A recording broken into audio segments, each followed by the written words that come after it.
Coba deh, begitu dengar kata Batman, apa yang langsung ada di kepala Anda? Pasti pahlawan super, kota Gotham, jubah hitam kan? Tapi, gimana kalau saya bilang ada Batman yang lain? Bukan pahlawan fiksi, tapi sebuah kota nyata di Turki. Yang ceritanya, wah jauh lebih tua dan sama sekali nggak terduga. Yap, di satu sisi kita punya ikon budaya pop yang semua orang tahu. Di sisi lain, ada sebuah kota industri beneran di Tenggara Turki. Namanya persis sama, tapi ceritanya sama sekali beda. Nah, ini dia pertanyaan utamanya. Kok bisa sih sebuah kota di Turki punya nama yang sama dengan salah satu karakter paling terkenal di dunia? Jawabannya bakal membawa kita mundur ke masa lalu, jauh sebelum pahlawan super itu diciptakan. Oke, kita mulai dari awal ya. Perjalanan kota Batman ini dimulai jauh sebelum ada yang kepikiran soal pahlawan berjubah di sebuah wilayah yang tenang di Anatolia. Jadi, jauh sebelum dikenal sebagai Batman, wilayah ini tuh cuma desa kecil namanya Iluh. Kehidupannya ya tenang, sederhana, sampai akhirnya di pertengahan abad ke-20 ada sesuatu yang besar banget mengubah takdir desa ini selamanya. Dan perubahannya itu, wah, cepat banget. Pemicunya adalah penemuan minyak di tahun 1940-an. Cuma dalam waktu kurang dari 20 tahun, desa sepi Ilu ini berubah total jadi kota industri modern. Puncaknya, kilang minyak pertama Turki dibuka di sana dan desanya resmi ganti nama jadi Batman.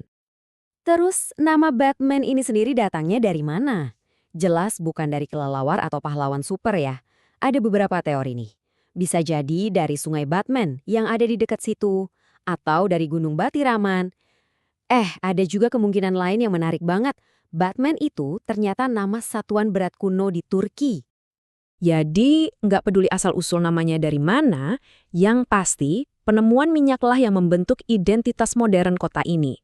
Batman dengan cepat jadi pusat energi nasional, semacam simbol kemajuan dan industrialisasi buat Turki bagian tenggara. Tapi ceritanya nggak berhenti di situ. Puluhan tahun kemudian, dua dunia yang beda banget ini, si kota dan si pahlawan super, akhirnya bertabrakan. Dan caranya nggak pernah ada yang nyangka. Coba bayangin deh situasinya. Tahun 2008, semua orang lagi demam film The Dark Knight.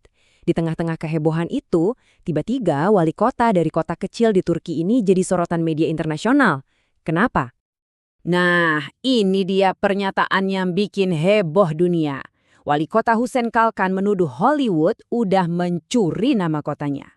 Dia ngancam mau nuntut Warner Bros. Dan sutradaranya, Christopher Nolan. Seluruh dunia langsung kaget dong. Pertanyaannya kan, emangnya mereka punya dasar hukum yang kuat? Bisa gitu, sebuah kota menuntut studio film raksasa karena pakai nama yang sama. Coba deh kita lihat faktanya.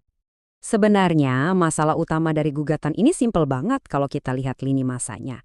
Karakter komik Batman itu diciptakan tahun 1939, sementara desa Iluh di Turki itu baru resmi ganti nama jadi Batman tahun 1957.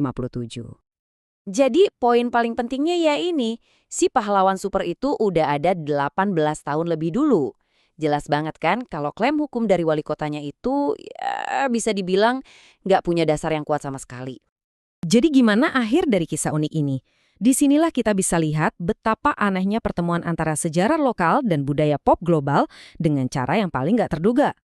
Pada akhirnya, gugatan itu nggak pernah beneran sampai ke pengadilan. Banyak yang berspekulasi kalau ini cuma strategi buat cari perhatian. Tapi, kalaupun benar, strateginya berhasil. Sesaat seluruh dunia jadi ngomongin kota kecil bernama Batman di Turki. Jadi, kota Batman di Turki ini bukan cuma sekedar catatan kaki yang aneh di dunia budaya pop. Kota ini adalah pusat industri yang penting banget. Gerbang menuju situs sejarah kuno, kayak Hasan Cave, dan sekarang jadi punya kisah unik yang menghubungkannya dengan panggung dunia.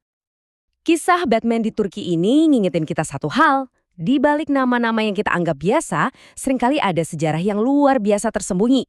Jadi bikin kita mikir kan, kira-kira cerita tersembunyi apa lagi ya yang ada di balik nama-nama tempat di sekitar kita?